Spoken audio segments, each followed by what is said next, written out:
ರಾಜ್ಯದಲ್ಲಿ ರಸ್ತೆ ಗುಂಡಿಗಳನ್ನು ಮುಚ್ಚುವುದಕ್ಕೆ ಸರ್ಕಾರ ಯಾವುದೇ ಕ್ರಮ ಕೈಗೊಂಡಿಲ್ಲ ಅಂತ ನೋಡಿ, ಬಿಜೆಪಿ ಪ್ರೊಟೆಸ್ಟ್ ಬಿಜೆಪಿ ಅವರಿಗೆ ಕಾಮನ್ ಸೆನ್ಸ್ ಅನ್ನೋದಿಲ್ಲ.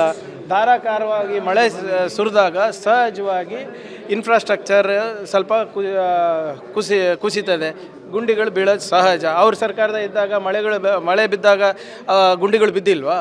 ಆದರೆ ಅವ್ರ ಥರ ನಾವು ನಿರ್ಲಕ್ಷ್ಯ ತೋರಿಸ್ತಾ ಇಲ್ಲ. ನಾವೇನು ಮೈ ಮೇಲೆ ಎಣ್ಣೆ ಹಾಕ್ಕೊಂಡು ಜಾರ್ಕೊತಾ ಇಲ್ಲ. ಅದು ನಮ್ಮ ಜವಾಬ್ದಾರಿ ಇದೆ, ನಾವು ಮಾಡ್ತೀವಿ. ಈಗಾಗಲೇ SDRF ನಾಮ್ಸ್ ಪ್ರಕಾರ ಎಲ್ಲ DC ಅಕೌಂಟ್ನಲ್ಲೂ ನಾವು ದುಡ್ಡು ಹಾಕಿದ್ದೇವೆ.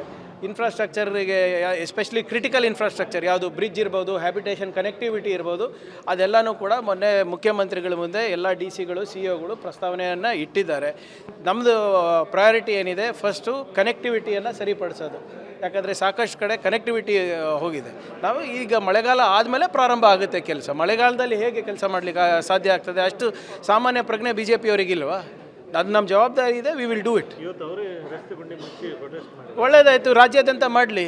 ಅಷ್ಟು ದುಡ್ಡು ಗಳಿಸಿದಾರಲ್ಲ ಎಲೆಕ್ಟ್ರಲ್ ಬಾಂಡ್ಸಲ್ಲಿ, ಖರ್ಚು ಮಾಡಲಿ. ಜನರಿಗೆ ತಾನೇ ಮಾಡ್ತಾ ಇರೋದು, ನಮ್ಮ ಮೇಲೆ ಉಪಕಾರ ಮಾಡ್ತಾ ಇದ್ದಾರೆ. ಸರ್ಕಾರದಲ್ಲಿ ಇದ್ದಾಗ ಲೂಟಿ ಹೊಡೆದ್ರು, ಈಗ ಲೂಟಿ ಹೊಡೆದಿದ್ದು ಹಣ ಹಾಕ್ತಾರೆ ಬಿಡಿ, ಏನಂತೆ.